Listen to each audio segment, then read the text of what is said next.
propos pour faire écho à vos propos sur la visite mémorielle du président de la République, où visiblement il a fait quelques annonces heureuses pour notre département, mais il ne faut pas que cela nous fasse oublier que le compte n'y est pas et de loin. Et donc on se rappelle tous ici, il y a 15 mois, le gouvernement lançait la conférence nationale des territoires avec pour objectif de conforter, disait-il, le dialogue entre l'État et les collectivités territoriales. C'était il y a 15 mois.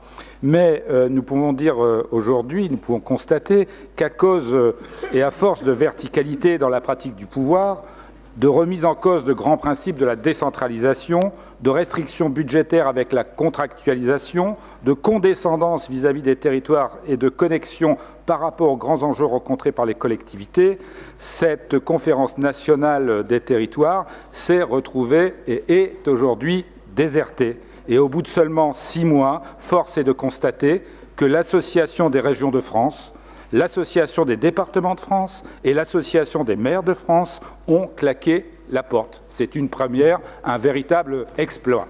Il nous fallait le constater. Alors, de fait, avec le remaniement ministériel que nous avons vécu il y a quelque temps, à la rentrée, l'objectif est clair. Il faut renouveler, dit le gouvernement, le dialogue avec les collectivités et les territoires, en nommant, et j'ai cru comprendre que pour nous c'était plutôt une bonne nouvelle, notamment Jacqueline Gourault, ministre de la Cohésion des territoires, en lui adjoignant, en la personne de Sébastien Lecornu, un secrétaire d'État dédié aux collectivités. Malheureusement, vous n'en êtes pas fait l'écho parce que vous aviez choisi d'aller à l'encontre du président de la République et on a cru comprendre que c'était mieux pour notre département que vous alliez voir le président de la République dans le sud du département que vous alliez à la rencontre de vos condisciples à l'ADF de Rennes, puisque à l'ADF de Rennes, réunion annuelle qui s'est tenue cette année du 8 au 9 novembre, eh bien, il n'y a pas eu grand-chose d'annoncé. Il n'y a pas eu grand-chose d'annoncé sur le financement individuel des allocations de solidarité. Le gouvernement propose un fonds d'urgence de 115 millions d'euros reconductibles sur 3 ans.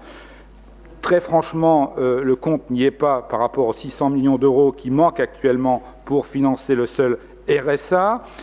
C'était ce que souhaitait d'ailleurs le président de l'ADF, M. Bussereau, pour qu'on puisse équilibrer les dépenses du RSA. À cela, on a vu que le gouvernement propose d'ajouter une enveloppe de 135 millions d'euros pour lutter contre la pauvreté et le retour à l'emploi. Or, rappelons-nous tout de même, à la base, ce plan pauvreté devait servir uniquement à financer des actions nouvelles et non pas à compenser des actions existantes. Alors sur la prise en charge, quelque chose qui vous tient à cœur, Monsieur le Président, la prise en charge financière de l'accueil des mineurs non accompagnés, le gouvernement est également loin d'assurer ses responsabilités vis-à-vis des départements. Et selon le président de l'ADF, au mieux, la participation de l'État passera aujourd'hui de 14,8% à 17% des dépenses engagées par les départements. Le compte n'y est pas non plus. Et comme si ça n'était pas suffisant, le gouvernement envisage, nous le savons, de supprimer le levier fiscal que représente la part de la taxe sur le foncier bâti perçue aujourd'hui par les départements.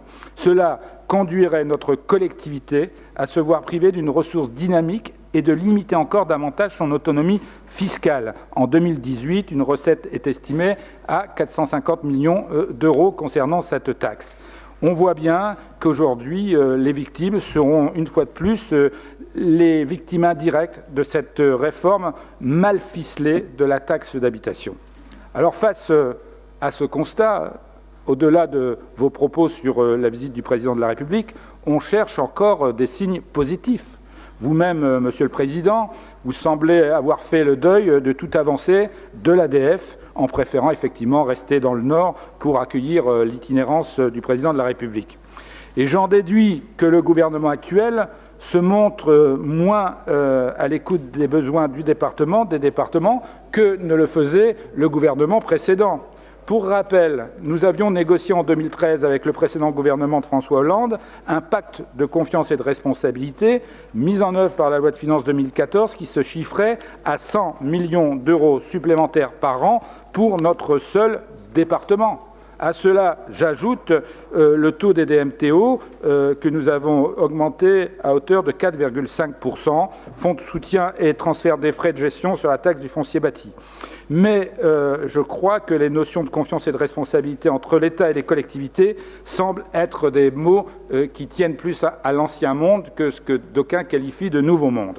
Donc voilà, Monsieur le Président, ce que je souhaitais dire pour remettre dans un contexte plus global. Une hirondelle ne fait pas le printemps. Certes, la visite du Président de la République nous a apporté quelques subsides, mais une fois de plus, nous sommes très loin du compte et cela n'avance pas.